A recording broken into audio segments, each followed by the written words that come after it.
In history, those who've seen the inevitable storm coming and prepared for it have been able to survive, and in most cases profit greatly from it. Man's high regard for gold and silver has always caused him to return to it in times of political and economic upheaval.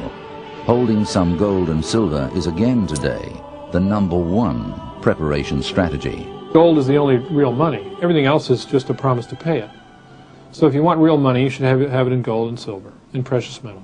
If you own gold or silver, that you will have a hedge against that problem because they're the ultimate liquidity. Gold has been for 5,000 years our standard for value. #1, because you can't print it. Many people hold gold as a currency or a medium of exchange under times of severe civil unrest and crises. You don't get out of a country that's collapsing, as we saw in Vietnam, not with paper money. You get out with pieces of gold. This vast undervaluation, and when that pendulum swings back the other way, it'll go way out the other way.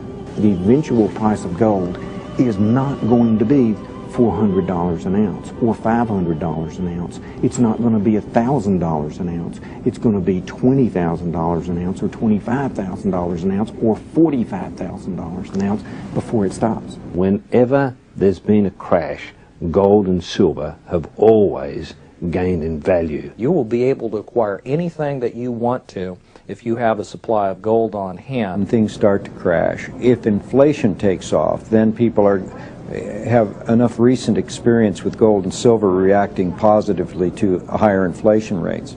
So there will be an immediate run toward these metals. Commodity markets today trade $1 trillion a day.